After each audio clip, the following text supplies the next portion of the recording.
Are you caught up in overthinking or trying to solve emotional struggles with logic? In today's episode, we are diving deep into Williamson's insights on anxiety aren't just another self-help monologue. It's a raw, scientific exploration of how our brain and body dance together. Let's dive into this transformative discussion from Chris Williamson.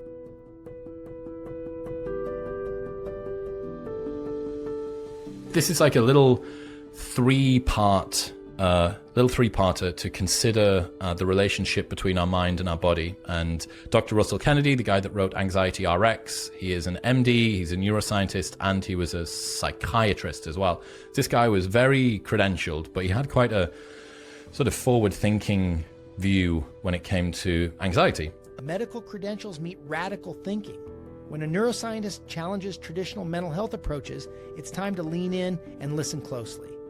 And he had this little quote that said, "You can't think your way out of a feeling problem." I was like, that's cool. Like, we do try. You feel angry or you feel sad or you feel whatever, and you try and think your way out of it. Now, even if you come from the purest mindfulness, vipassana side of the world, if you're going to meditate your way out of it, you're not thinking, right? You're actually doing the opposite. You're releasing, you're letting go, you're relaxing, and you're allowing. And everything's just falling away. You're not thinking your way out of the feeling problem. And then Huberman, the first thing that I spoke to him about when he came on the show was his famous quote that says, "You cannot control the mind with the mind, you have to use the body." Huberman drops another truth grenade. Our brain isn't a solo warrior. It's part of a complex, interconnected system demanding holistic approach. This isn't strictly true, I think, because meditation is the mind helping the mind to relax itself. It's not strictly the mind controlling the mind. And I do think that applying more cognitive effort to a cognitive problem sometimes doesn't really help, which is highlighted perfectly by George Mack, my friend from 4.5 years ago on the show, who said, trying to think your way out of overthinking is like trying to sniff your way out of a cocaine addiction.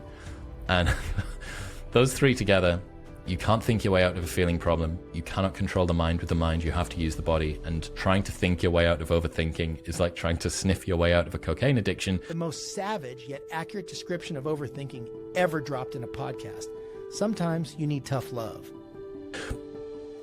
You can take them as a whole to basically see the body is a single unit. The body and the mind are one system. And trying to separate the two is kind of hopeless. And increasingly, as guys like Huberman and Dr. Russell Kennedy as well release more information about how intrinsically linked our mood and our bodies are, you do realize, like, look, I feel X, I feel agitated or frustrated or sad or whatever it is. It's like, okay, I could try and sit here and apply cerebral horsepower in an effort to try and push this away, or I could just go for a walk, or I could go cold plunge, or I could go sauna, or I could train, or I could see a friend, or I could have a conversation, or I could journal. The solution menu is served. Walk, plunge, sweat, connect. Your body's been waiting for this order. The bottom line is that trying to think your way out of thinking problems doesn't really work. And trying to think your way out of feeling problems doesn't really work. And trying to rely exclusively on cerebral horsepower to fix problems that are occurring in the mind or the body also doesn't really work. So it has to be this whole kind of holistic, fully ecological view of both yourself and your surroundings and the environment that you're in and your routines and your habits and so on.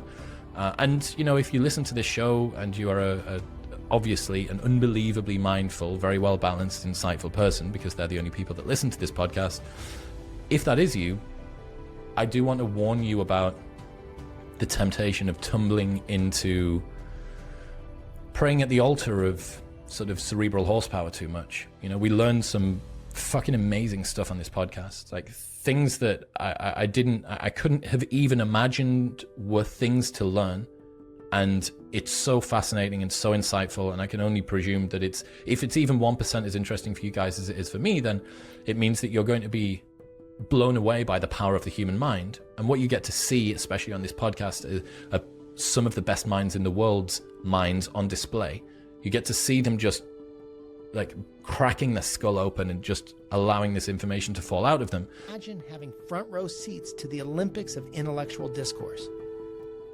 But that doesn't mean that that is the ultimate, that relying exclusively on cognitive horsepower is the ultimate altar that we should pray at. It's like, let's try and have a more holistic whole body view. And I think that the guys like Huberman and Dr. Russell Kennedy that are talking about this is a really important counterbalance to people for whom overthinking and an over-reliance on that cognition side is maybe their default, or maybe that's their learned behavior, or it's just a trend or a phase that they're going through. For some people, they need to think a lot more, right? I know a lot of people that could do with being a little bit more sort of introspective and self-assessing when it comes to what they do. But for a lot of people, it's not. For a lot of people, they actually need to get themselves out of their head. And one of the best things that I've done this year is actually starting to play pickleball, of all things. So, I know, right? I'm like the most Austin person. Subsumed, my entire personality has been subsumed by Austin because I've got a cold plunge tub outside and I play pickleball. And now I've got Crocs with socks on. But the advantage that I found, and I really wanted this as a pursuit, I wanted to do something that would take me out of my mind and was exclusively for the enjoyment of the task. The secret sauce. Doing something just because it's fun. So I bought this exercise desk that I've been harping on about all this year. And it's great. But the reason that I use it is because I know that hitting 180 minutes of zone 2 cardio per week is beneficial to my heart rate variability, and it improves longevity, and here's the studies and the whatever. I'm like, yeah, sure enough, I feel better once I finish, but it's not like, it's not amazing. Like, I don't love it. So even those exercises, and even bodybuilding, you know, I get to go and train with my boys and it's fun and there's music and we're throwing down and whatever, but it's not purely for the enjoyment of what I'm doing right there. So I really wanted to find a pursuit that would not only take me out of my mind, right? So just allowing that to have a little bit of time to switch off, but not doing it in service of some greater goal, like doing it for the pure enjoyment of it. And I imagine if you could dance, that would be kind of like doing dance, or it'd be like doing yoga or Tai Chi or any sort of embodiment practice. And for me right now, my embodiment practice would be something like pickleball. I'm assessing what I'm doing with my body, but I'm not thinking about it, and it's not in service of some greater goal. It's not because studies have shown that 2 hours of pickleball a week for a year increases gray matter percentage in the brain by 5% and synapse efficiency or something. Like, I'm not doing it for that reason. I'm doing it because I enjoy pickleball. So yeah, that's the takeaway. That's how I've applied a bunch of the stuff that the guys have put in there. At the heart of it, our minds and bodies are deeply interconnected, and the key to a balanced life lies in recognizing this unity, whether it's through movement, mindfulness, or simply stepping away from overthinking. The solutions often come when we let go of control and embrace a more holistic approach.